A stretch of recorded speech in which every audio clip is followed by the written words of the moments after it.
Yan ang original na kulay ng mga Pakistani tippler mga kasing ko yun, no? Imbis na ibebenta, ikikip na lang.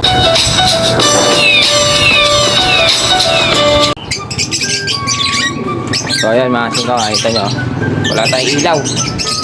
Kanina pa tong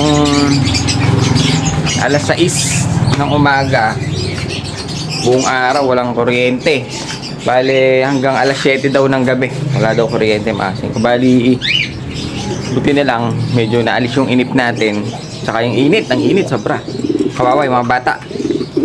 Bali naalis ang inip natin dahil yung isang tropa natin na matagal na natin kilala, si Kuya Carlo, nagdala sa atin ng ating pwede nating gawin laruan ha, 5. Nagdala siya sa atin ng mga ibon. Ito mga kasing, ito ibebenta ko sana siya, kaso naisip-isip ko parang gusto ko siyang gawing laruan dahil nga matagal na akong hindi nakakapagpalipad ng ganito. Ngayon parang gusto ko ulit magpalipad ng parang colony, kumbaga yung medyo marami, kahit paano mag-i-start tayo sa ganitong, kasi yung mga nauna natin, hindi ko pa pala sasabihin, yung mga nauna natin inalagaan na pinalipad,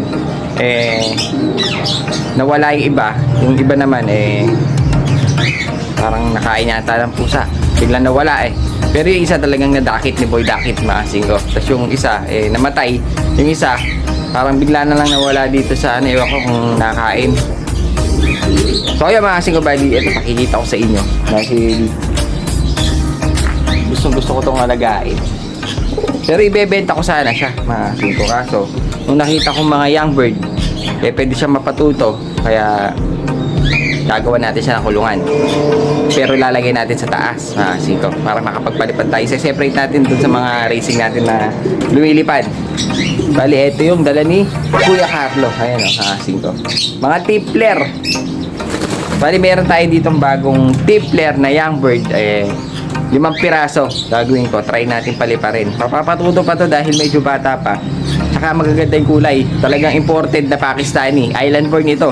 Dahil si Kuya Carlo ang hilig niya kasi talaga maggalaga mga ganitong lumilipad na mga tippler, roller, mga ganun, mga kasing Birmingham roller, mga ganyan, mga performing sa taas. Kaya minsan nag-i-import siya mismo na sarili niya na galing ibang bansa. Yun ang mga inaalagaan niya mga kasing ko. Ito, yung mga breeder nito mga kasing ko direct na imported galing Pakistan, yung mga kabutar na mga nag-aano. Nakita ko kasi yung niya, yung kanyang imported direct ng Pakistani. Meron siyang mga personalized na kabutar ang nakasulat.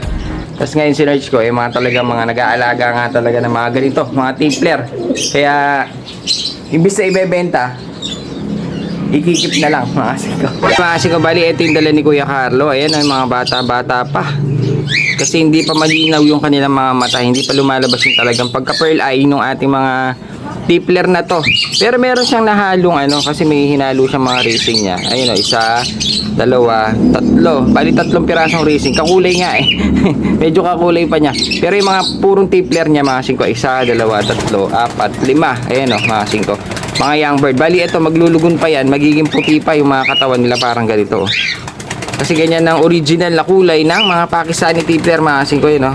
Kaya ito mga kasing ko, ikikip muna natin yung ating mga tippler na 5 piraso. Ayan sila, ang gaganda Iisa ang kulay nito kapag lumipad mo. Yan ang gustong gusto ko sa tippler mga kasing ko. Ayoko yung magkakaiba ang kulay. Ito medyo mas uniform ang kulay niya. Puro ganito ang labas niyan mga kasing ko. Puro white ang body, grizzle ang ulo. Bali makikita nyo dito mga kasing ko kung gaano kahaba ang pakpak ng tippler.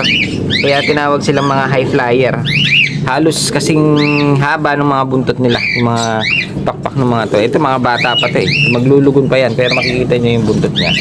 Tsaka yung pakpak halos magkapantay na sobrang haba. Kaya pag lumipad dito mga kasing ko, talagang sobrang tagal sa ere. Mga ngawit ang leeg mo dito mga kasing ko, magkakasakit ka ng stiff neck sa kakahintay sa kanila. Meron nga ako napanood dito mga kasing ko, talagang umaabot sila ng 23 hours sa taas sa mga tournament dito sa mga ganitong Pakistani tippler. Kaya kinip natin dahil na typean ko yung kulay, iisa ang kulay. Nakikita niyo yan mga kasing ko, yan ito yung pinakabata. madungis pa yung kanyang katawan. Pero pag yan naglugon, magiging ganitong puti.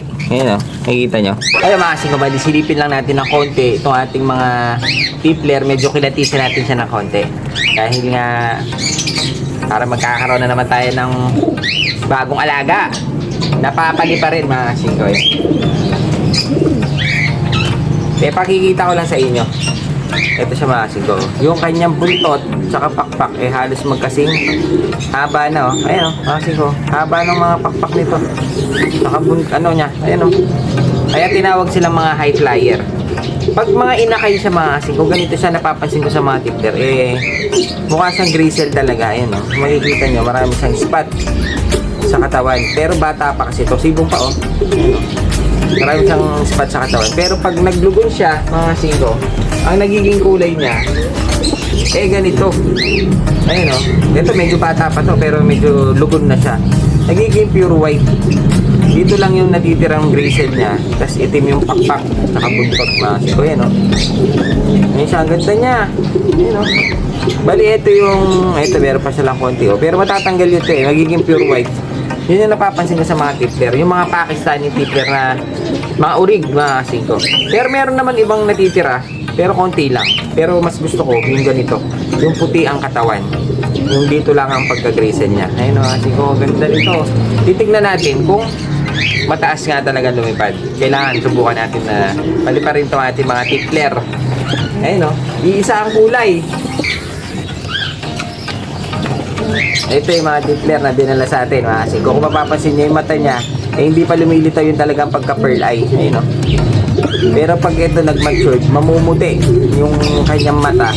As in puting-puti, meron lang dot na itim. Yun ang ng tipler. Kailangan pearl eye na pearl eye. Puting-puti ang kanyang mata. Ito mga kasing ko. Ito yung mga lilipad sa atin. Sana mapatuto natin at huwag mag-overfly dahil sobrang taas lumipad na ito. Kailangan ma-viewing na sila para matuto natin. So ayun mga kasing, pakita ko lang yung yung mga sinama niya racing. So ayun mga kasing, bali ito yung sinamang racing ni Kuya Carlo ng paniki. Si Kuya Carlo matagal nang nangangalapati yan. Veterano na yan pagdating sa mga performing birds sa mga ere. Pag mga yung mga lumilipad-lipad pagdating sa paliparan yan, veterano na yan. Alam na niya lahat ng klaseng mga ipon, mga siko, mga Birmingham rollers. Yun yung lumilipad pero nag-aantawag dito yung nagtatumbling ng patalikod, mga siko, backward, nagbabackward. Yun yung mga Birmingham rollers. Yung parlor naman, mga siko, yun yung pag binitawan mo sa lupa, yun yung gumugulong ng gumugulong. Pahabaan, palayuan ata ng ginulong niya. Parang pag tinignan mo siya, para siyang may sakit na parumixovirus ma. Bali, ito yung dinala niya. Ayan Kala ko nga kanina tipler din, pero hindi. Racing lang siya. Ang ganda. Magkamukha rin. Kala ko may isang kulay, pati itong isa. Ganyan din ang kulay. Ganito rin. Kaya kala ko tipler din, pero hindi naman mga kasing ko. Puti kasi ang katawan. Pagkaano kasi yung buntot. Hindi kaya nakakross to ng tipler. Pero hindi, racing mga kasing ko. Ang hahaba tsaka matatangkad. So ayun mga kasing bali, ito ikikip muna natin. Hindi na natin siya ibebenta. Kanina kasi balak ko sana siyang ibenta. Dahil nga sobrang dami natin ng ibon. Nung nakita ko siyang umiiyak-iyak pa yung iba, naisip ko i-keep muna natin. Alagaan muna natin, gawin nating laruan mga kasing ko. Gagawa natin siya ng sarili nilang kulungan na puro tipler lang para pag nagpawala tayo, puro tipler lang. Titignan natin kung talagang tatagos ng ulap mga kasing ko. Ganda mga quality, island born mga kasing ko yung mga to. Anak na mga imported ng personalized niya kasi kabutar ang nakasulat kasi doon sa leg band niya. Pakistani.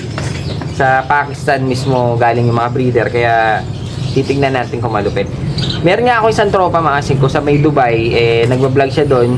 Napanood ko yung isang vlog niya tungkol dito sa mga tournament nito mga kasing ko. Ang pala nila, pag sa isang bahay, may isang referee na nagbabantay, mga kasing ko. Biruin mo, 6:30 siya pinakawalan, bumaba yung ibon ng gabi na. Gano'ng katagal yun? Halos mga ngawit. Ang leeg mo kakatingala. Yung iba nga may stretcher na mga kasing ko. Nag-aabang talaga, parang nagsa-sunbathing. So Okay, bali, keep na muna natin to. Paramihin natin. Balay mo, kapag pamigay tayo ng mga tipler.